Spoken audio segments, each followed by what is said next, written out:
Waiting for the ambassador Nikki Haley to talk about Russia and the attempted murder of a former Russian spy.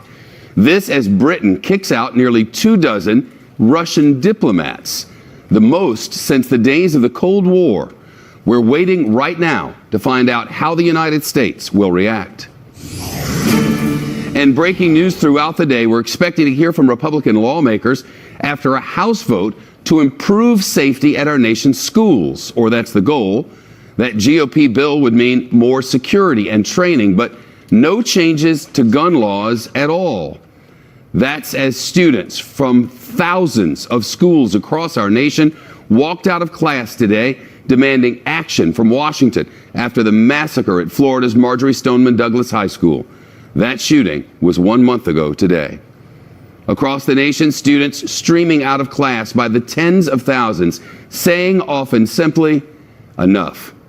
Enough students dying, enough blood in the hallways, enough families shattered beyond repair.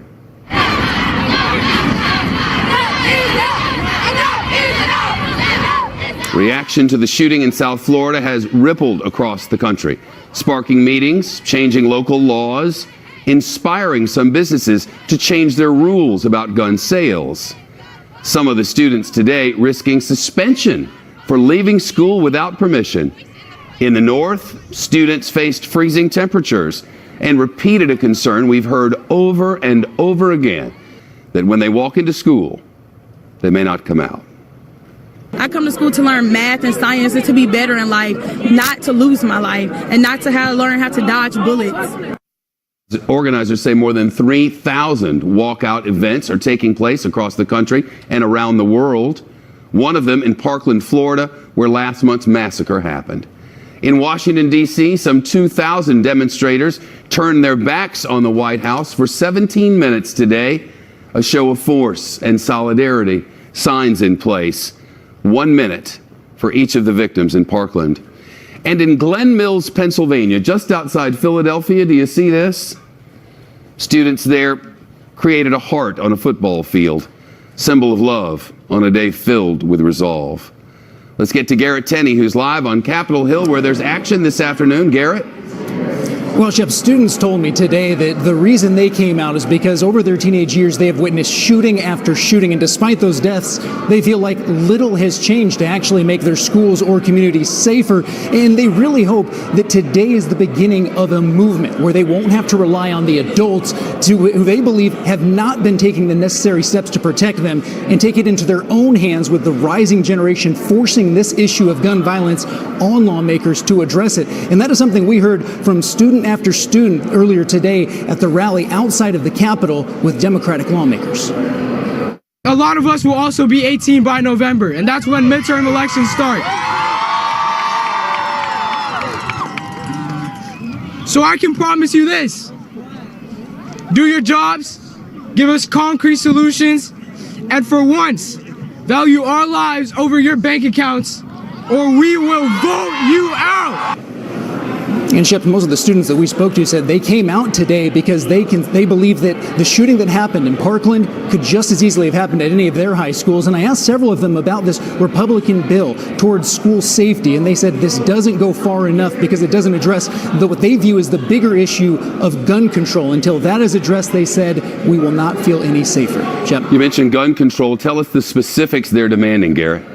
Well, some of what they're demanding is similar to what we saw in the bill that Florida passed recently, having a minimum age to buy a gun of 21, a bill that allows courts to be able to intervene and take guns away from people that are deemed not to be safe. But they're also hoping that Congress will take action on some other issues, such as universal background checks and an assault weapons bans. And those are two issues that lawmakers on Capitol Hill, particularly the Republicans, have not shown much of an appetite for. And they are also hoping that Congress does not pass a country nationwide effort to put guns into teachers in schools. A lot of students we spoke to today said that would make them feel less safe than if those guns weren't in the school to start with. Shep. Garrett Tenney live for us. I should tell you that this vote is happening right now. There are actually 3 votes altogether, and they're voting up on Capitol Hill. We'll take you back there, give you the details of what they've been considering, what their decision is as lawmakers. We'll have all of that in the minutes ahead on Fox News Channel. The TV commentator from CNBC, the birthplace guy of the Tea Party movement, if you remember, Larry Kudlow, will be President Trump's top economic advisor. That's according to the Associated Press and the Wall Street Journal, the newspaper and web properties with which this channel shares common ownership. Larry Kudlow is to replace Gary Cohn as head of the National Economic Council. Cohn announced he was stepping down last week after disagreeing with the president's plan to tax steel and aluminum imports. And the weird thing, among the many weird things about all of this is Larry Kudlow is against him too, or at least he was a minute ago. Our chief White House correspondent, John Roberts, is live on the North Lawn. Hey, John. Good afternoon to you, Shep. I'm told that this is not a done deal yet, but it's as close as you could probably get without actually putting, crossing the T's and dotting the I's on it. The president, we're told, spoke to Larry Kudlow yesterday. The two of them had a good conversation, and according to some reports in the Wall Street Journal, another one of our news properties, Kudlow has accepted the job. He's got an interview on television later on this afternoon where we're likely to hear more about it. The president yesterday saying that the two of them have parted ways on a couple of issues, but they have known each other for decades, and the president really has a lot of respect for Kudlow. Yeah, maybe not believing in tariffs outright, but perhaps as a negotiating point. Now, the White House is being very circumspect about all of this. One of the potential issues here, it was a long time ago, but in the early 1990s, Kudlow admitted that he had a $10,000 a week cocaine habit, $10,000 a month rather, cocaine habit, also struggled with alcohol abuse. He went through a treatment program for substance abuse, but it's a possible issue with the security clearance that he's going to have to be the economic advisor. And in this climate, with all of the controversy about security clearances here at the White House, it could potentially be an issue. So stay tuned for that. More staff shakeups apparently coming here at the White House. The VA Secretary David Shulkin has lost a lot of the favor that he once had with the president. He's been clashing with other Trump appointees at the Veterans Affairs Administration. There was also the issue of having taxpayers pick up the tab to bring his wife on a recent trip overseas. Shulkin reimbursed the government thousands of dollars for that. Rick Perry, currently the Energy Secretary, former governor of Texas, is said to be a possible pick to replace Shulkin. Perry had lunch with the president at the White House on Monday. I'm told the subject of the VA did come up in that meeting because the Energy Department has got some programs with the VA, though I'm told the president never raised the idea with Perry of taking over at the VA. Perry is said to be very happy at the Energy Department, has a number of long-term projects going there, and likely may not be open to a move to the VA. And the White House still looking for a communications director. Hope Hicks continues here at the White House, but she is leaving very soon. Fox News is told that the leading contenders for the job are Mercedes Schlapp, Tony Sayegh, who is over at the Treasury Department, and Steve Cortez, who is the chief of the President's Hispanic Advisory Council. So we'll probably hear one of these days, very soon, that one of those is taking over as the comms director. Shep? In due time. John, what are you hearing about this? We're getting word that the Attorney General Jeff Sessions may fire the former FBI Director Andrew McCabe before he's eligible to get his pension. What's the backstory on this? Well, we first heard about this back on January the 29th when McCabe announced that he was going to be leaving the FBI, and the official out date was this coming Sunday. But McCabe said that he was going to take a lot of vacation and other comp time that he had built up, and so he was leaving the FBI right away. But now the FBI's Office of Professional Responsibility has delivered to the Attorney General a recommendation that McCabe be terminated. Sarah Isger Flores from the Department of Justice saying, quote, "The department follows a prescribed process by which an employee may be terminated. That process includes recommendations from career employees, and no termination decision is final until the conclusion of that process. We have no personnel announcements at this time." McCabe is at the center of an internal review about his conduct at the FBI. One of the things that the Inspector General has been looking into is a decision by McCabe to allow FBI officials to talk to reporters about the Clinton investigation. The Inspector General, we're told, has decided that McCabe wasn't particularly forthcoming in that process, and so now there's the recommendation to terminate him. If he is terminated, Shep, by Friday, he will lose his pension. So he's got a lot riding on the line here.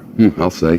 Hey, John, Democrats are close to pulling off an upset, as you know, in a district that President Trump won by nearly 20 points back in 2016. Here are the latest numbers. In the special election for the House seat, Pennsylvania's 18th, far southwestern part of the state, just south and west of Pittsburgh, Moon Township and the rest, the Democrat Connor Lamb is leading Republican Rick Saccone by less than 600 votes, less than 1 percentage point. Associated Press reports that at this moment the race is too close to call. Lamb, though, has declared victory, the former Marine promising his supporters he is not giving up. It took a little longer than we thought, but we did it. We're still fighting the fight. It's not over yet. Don't give up, and we'll keep it up. We're going to win it. Well, it's about the numbers now. Political analysts say the fact that a Democrat is even in any way close in this particular district that's voted Republican for the last 15 years could spell enormous trouble for the GOP ahead of this year's midterm elections. Of course, they've got a spin for that. Democrats need to flip 24 seats to take control of the House. Back to John Roberts at the White House. There's no question, if there's somebody who's perfect for the district, it's probably Connor Lamb. But to suggest that it isn't a sign of anything else is disingenuous. Yeah, and as Britt Hume pointed out the other night on Special Report, he's kind of cute, too. But the White House clearly trying to make lemons out of lemonade here. Raj Shah, the principal deputy press secretary, in a gaggle aboard Air Force One on the way to the president's visit to Missouri, said, don't forget that Rick Saccone was running 6 points behind before the president came out for this rally that you're seeing on TV now. On Saturday, as well, pointing out that Connor Lamb ran basically as a Republican, saying that he was not going to vote with the policies of Nancy Pelosi, though if he gets to Congress, we'll see if he holds to that. But the president and the White House can't escape the fact that the president won this district by 20 points in November of 2016, so anything short of an outright win definitely is a bit of a slap in the face to the Republican Party. It's interesting to point out, too, Shep, that this is a district that won't exist next year. It's being redistricted out of existence, but if Connor Lamb prevails, Democrats will have bragging rights for the next 9 months. John Roberts on the North Lawn. Thank you, sir. Some breaking news. I mentioned that they were voting on some stuff in Washington, and the bill has passed. It has, frankly, easily passed a bipartisan bill from the Representative John Rutherford, who's a Republican of Florida, that creates a new grant program to help educate students and teachers about how to spot and report signs of gun violence. While school safety measures has passed with pretty good support, Democrats argue that the measure falls far short of what is needed to combat the mass shootings. Quoting here, the bill that's proposed, I think, will have an overwhelming support. I don't think there will be very many people who are going to oppose that, if any, said Steny Hoyer of Maryland. But added, it's not a substitute for things that will make our society, as well as our schools, our malls, our churches, our restaurants, our nightclubs, any place where large public gatherings occur, safer. There's no gun control here. That's what the students who've been marching across the country have been asking for. They're not getting it. Didn't get it after Newtown. Didn't get it now. The news continues on a hump day afternoon right after this. Continuing coverage of breaking news, I mentioned a bill has just passed into law. Well, a bill has passed on Capitol Hill. The president will sign it into law if he so chooses. Let's get to our senior Capitol Hill producer, Chad Pergram. Tell us about it, Chad. Yeah, this is a piece of legislation which would harden schools against potential attacks, shooters, give them money over a 10-year period to have school resource officers. The bill passed 407 to 10. Now, you might say, why would people vote against this provision? There was a mix of Republicans and very liberal Democrats. I looked at the list just a couple of moments ago, Shep. Marcia Fudge from Ohio. You had Donald Payne Jr. from Newark, New Jersey. They want to do more on guns. They are saying, wait a minute, if this is all we're going to do on firearms, we're not going to address, say, the Fix NICS program, the background checks. We're not going to have a debate on assault weapons. This can't be it. And this is something that John Cornyn, the Republican whip in the Senate, said we ought to be able to at least bring up the background check bill immediately. And that's why you had these protests here today at the Capitol. The House of Representatives and the Senate, sometime between now and next Thursday, have to pass a bill to keep the government open. And there's a lot of people who would like to put something on firearms into that bill. There's the big march in Washington, in addition to the one today, on the 24th of March. Members of Congress won't be here unless the government shuts down. We don't think they're going to be able to shoehorn anything on firearms into that bill, and and that may be a debate for another day. And that's why you had this smattering of members voting against it. And again, it's bad politics if somebody was going to vote against a school safety measure on the day that you had the student walkout, all of the students arriving here on Capitol Hill to protest. And also, there was a hearing on the Senate side before the Senate Judiciary Committee with witnesses from Parkland, Florida. You had a language arts teacher. You had Ryan Petty, who was the father of one of the victims killed there, testifying. Chad, I want to take our viewers live to the other side where Kathy McMorris Rogers is speaking now on this matter. This is Republicans GOP news conference on this matter. Let's listen. More ideas like Sheriff John Rutherford's idea on the Stop School Violence Act. These are the kind of ideas that help our local communities prevent, recognize, and respond when there are warning signs of violence. And I am pleased to yield to the author of the legislation, Sheriff Rutherford. Thank you, Madam Chairwoman. And I first want to thank all the leadership that is here, Whip Scalise and Leader McCarthy and our conference chair, who have been amazing supporters of this bill, helping to move it forward. The action that the House just took, I think, is an important first step forward in protecting our children, our teachers, and other administrators within our schools, because it is going to not only harden the target through technology, but most importantly, I believe, it's actually going to provide the tools and education needed by those in our schools to recognize these individuals who have a propensity to become active shooters. As sheriff back in Duval County, I always told my community and my officers that I did not want to be the best first responder to an active shooter event. We must prevent it before it occurs. And so that's what this bill does. That's the goal of this bill, is to provide prevention within our schools. And so, again, I want to thank all of my colleagues who really made this bill stronger, and through some of the changes that we initiated through the process, and say thank you. Hi, I'm Bob Goodlatte, Chairman of the House Judiciary Committee.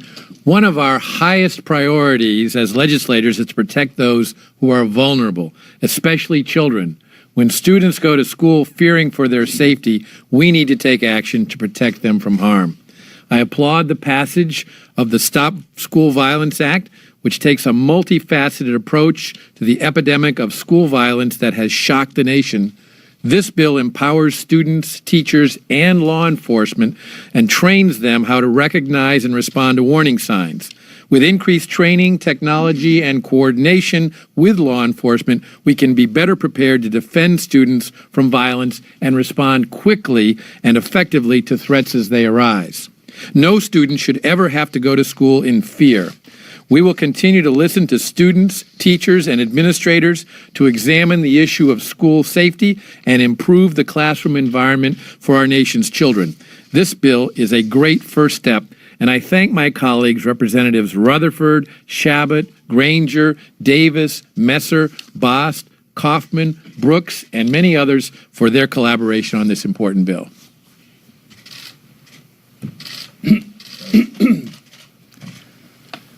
At a time when people are asking Washington to do something, Congress actually took action today to not just do something, but to start addressing the problem with a strong bill, the Stop School Violence Act, that gives students, teachers, and law enforcement more tools to actively identify a potential shooter before a tragedy happens.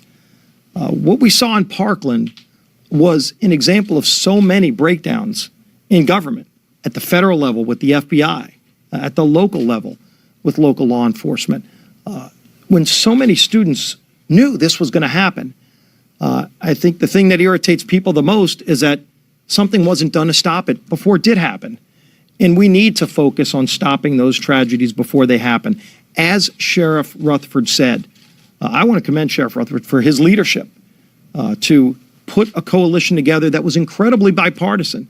What you saw today was a 407 to 10 vote to specifically start addressing the problem to stop school violence. And I think that overwhelming bipartisan vote shows how serious this bill is. And clearly there are more things that need to be done, but this is one of those things that actually gets to the heart of addressing the problem to stop school violence before a tragedy happens. Representative Steve Scalise there, whom you'll remember was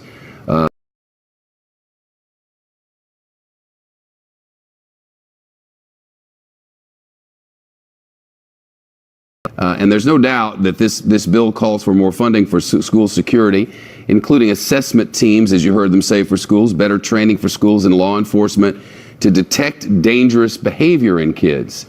But what it does not do is what the students are demonstrating for and what they're calling for so vocally, really from sea to shining sea and from coast to coast to coast in Florida, and that is some level of gun control, an age limit, long guns, and some other control measures, and they're not getting them. The NRA's against them, so they're not getting them.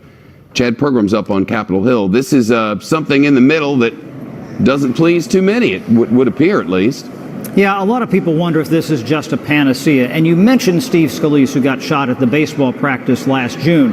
Just yesterday, Shep, about a half mile from that baseball field in Alexandria, Virginia, there was a school resource officer whose firearm went off while in the school. It's a middle school that's close to that baseball field. And people are saying, well, you know, should we arm the teachers? Should we have more school resource officers? And some of the parents after that incident were asking, well, if even the law enforcement can't control their weapons, how are we going to arm teachers? But again, this is a political question here on Capitol Hill, whether or not they can get anything done on guns. Chuck Schumer, the minority leader in the Senate, has pushed for at least a debate on assault weapons and long guns, as you mentioned there. The question for some moderate Democrats, remember there's an awful lot of them who are up for re-election this fall, they don't want to have that debate because that's bad politics in those swing states. Chad, you're the best. Chad Pergram on the Hill. You can see the president is arriving now. He's in St. Louis. Remember, yesterday the president was looking at border wall prototypes down along the border in San Diego. And today he is arriving at a Boeing plant in Missouri. And it's interesting because there are real concerns, the aerospace industry and plane manufacturing, because the president has suggested new tariffs, and there are great concerns. Some cheering for the president. Let's listen for a second there. Big crowd out on the tarmac as the president arrives. Maybe he'll talk. Let's listen. Sometimes he does, you know. This is my sister, Lieutenant Commander Hall. This is my son. Can you say hi to the president? This is my grandpa.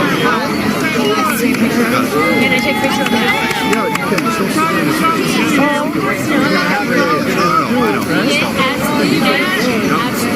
Hi, everybody. You've made our business so much better already. It's happening, right? Good stuff, sir. How are you? Hi, everybody. How are you? Thank you for all you do. How are you? Hi, darling. How are you? How are you? Nice. What's that? Oh, nice. Oh, wow, that's beautiful, huh? Yes. That's good. Thank you. That's for you, right? Thank you, darling. Appreciate it. Thanks, everybody. Hey. How are you? Thank you. Thank you. Thank you, everybody. Mr. President. I love that hat. Yeah, we're doing well. Give me a pen. You have a pen? Yes, sir. President signing a MAGA hat, it looks like there. But I mentioned there are concerns today. Josh is going to do it, right? We're not tired of winning yet, Mr. President. You're doing well. The country's doing great. Good job, Mr. President. Thank you. I know when it's a kid. You can't say the president too? Is that a candidate? There's a candidate. Yes. That's a candidate. That's my president.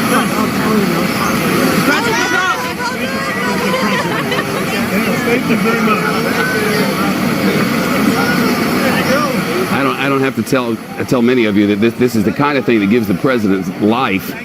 Maybe the only thing better for him than a rope line is really up on a stage at a big rally. And you'll remember last week he did that rally in Moon Township, Pennsylvania's 18th, rallying for Saccone there, who it appears at least, it's not a done deal, but he's trailing, and the experts seem to think that Connor Lamb, the Democrat, is going to win that thing. But be that as it may, the president, according to his insiders, was really energized by that and said to folks around him, I want to do more of this. I want to do more rally-style events. I want to keep the base engaged. I want a new group of people around me who will be more like how I want them to be. I want my team to come together in a different way. I'm going to make changes, and he's been making changes. And now he's suggesting that there will be suggesting new tariffs on Chinese merchandise. And take a look at the Dow, or Chinese imports. This has really taken a real hit on the Dow today. We're off 1% here, a little more than that on the S&P. The concern really is that there may be a trade war with the Chinese. You see at the top of the graph there where it was green at the beginning of the day, the Dow was up about 100 points, S&P and the NASDAQ were up. It was a great start to the day, and now we're off 250. And all of this is about market concerns over tariffs. Boeing not having a great day from what I've been told, at least. Some serious concerns. Let's bring in Bill Barrow, who's the National Politics Editor for the Associated Press. He's in Pittsburgh's been covering this election. The president was really energized by his trip to Moon Township, and the Republicans are making the argument, well, he was down more than this and he got him almost back there. And Democrats are just like, just stop it. They should have won this in a landslide, and they didn't, and there's trouble ahead. I wonder how you see it as one who's on the ground reporting this stuff. I think your take is pretty on target there, Shep. The president does legitimately inspire his core base. We saw that throughout 2016, but he's also never had numbers above the 50% threshold, and that's a very important line when you look back at midterm elections historically. Presidents below 50 lose significantly more seats in their first midterms than presidents who are above 50, and we saw that dynamic play out in Pittsburgh. To be clear, there were lots of other variables too. Of course. Connor Lamb, it's not really right. The White House has been a little too generous to itself to say that he basically ran as a Republican. He cuddled up to the president. That's not really what he did. He shifted the conversation away from the president. And I think the lesson we draw there is you have these kinds of districts, these more conservative, center-right, Republican-leaning districts, where the savvy Democratic nominee is not going to necessarily embrace the president. They're going to talk about other things because the Democratic energy is real, even in these places, even if the numbers are down. And the folks that want to go vote for a Democrat because they're angry about the president will do so anyway. Connor Lamb doesn't have to lead, the Connor Lamb kind of nominee doesn't have to lead an Our Revolution rally to get those votes. He can then go talk about other things. And he talked about, go ahead. I didn't mean to interrupt, but I just wanted to say that this idea that no matter what party you're in, you need a candidate who matches the district. All politics are local. And in Allegheny County and across that 18th district, which is going to go away here in a few months, but in that district, Connor Lamb was like a cutout for what that district seems to be seeking right now. Yes, and he's from the district. He's of the district. All politics are local. All politics are. Yes, all politics are identity politics, and they saw Connor Lamb as one of them. He embraced organized labor.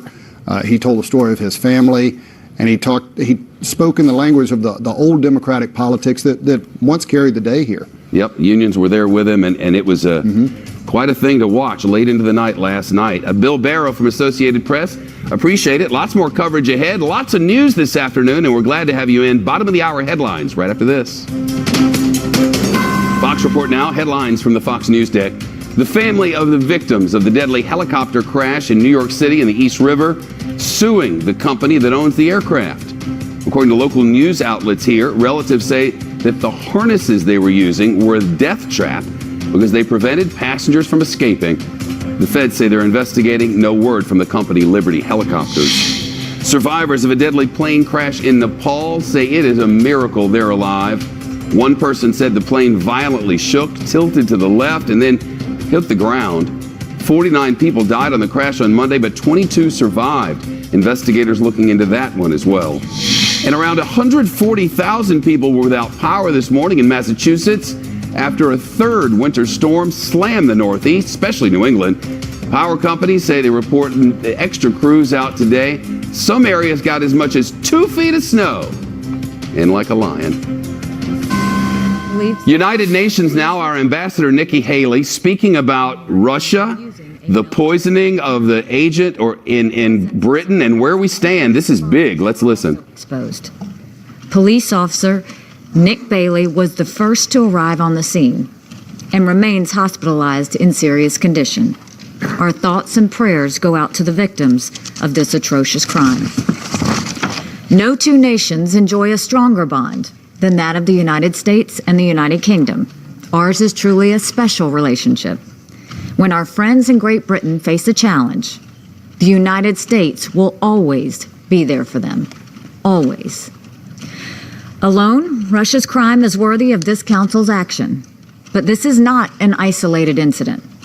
The assassination attempt in Salisbury is part of an alarming increase in the use of chemical weapons.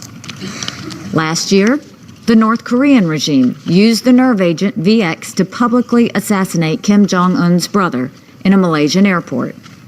In Syria, the Assad regime continues to kill its own people with chemical weapons years after this council passed Resolution 2118 to remove the threat from Syria's chemical weapons program.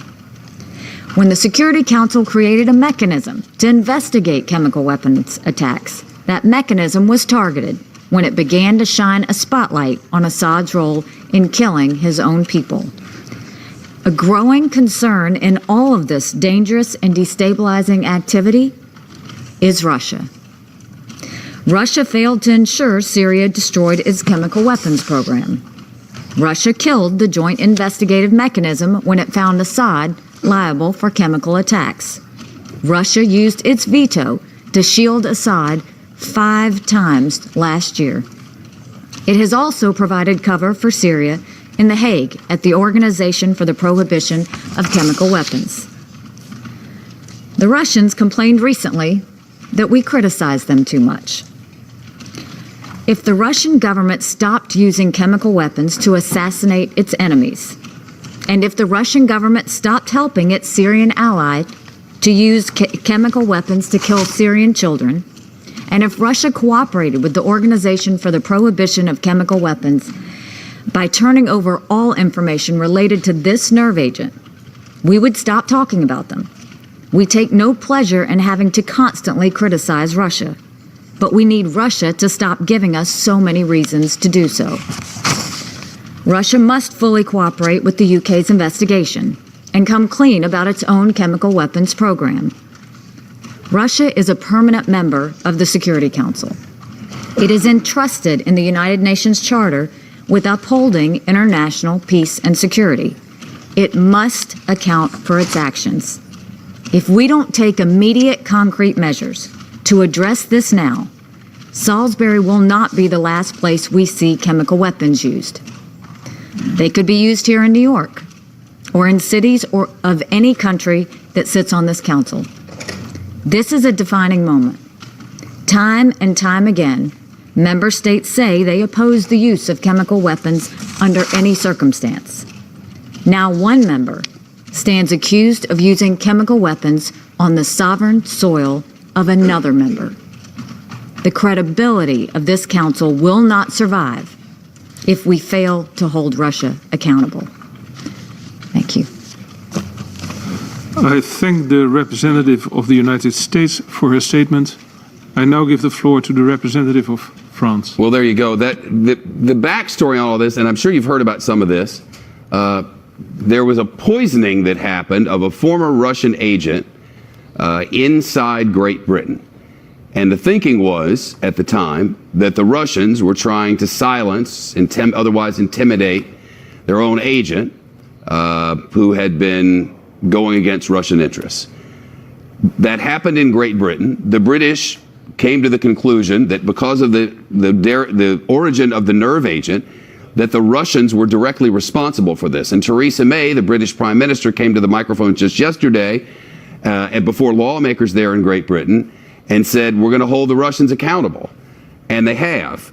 They expelled 23 Russian diplomats That was just today, actually. This morning, local time, they're 4 hours ahead of Eastern time. And that was sort of how the day had been progressing. Now, remember, the White House was sort of not weighing in on this yesterday. The president's spokesperson was asked about it repeatedly, given the opportunity to condemn Russia on this matter.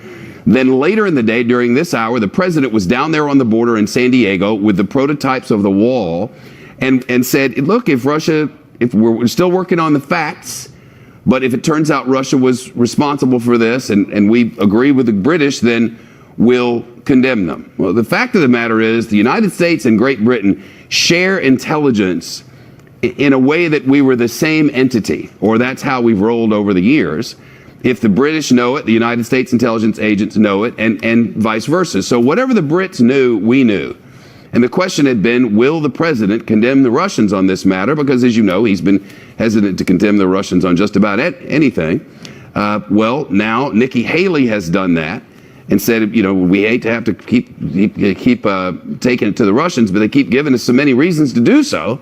And now, there, before the world body, Nikki Haley has condemned the Russians. It will be fascinating to find out whether the President of the United States comes to the microphone to condemn the Russians as well. You heard Nikki Haley saying they're going to use nerve agents on someone in Great Britain. They could just as easily do it here, because the widespread thinking is the Russians are poking at us.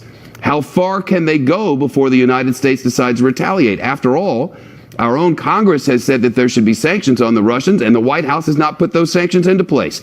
And the widespread question across Washington, Republican and Democrat, has been, why? And to that, there has been no answer. So will the president condemn the Russians? Will the president put sanctions into place? Will the Congress take action? What will happen? We shall see. The news continues right after this.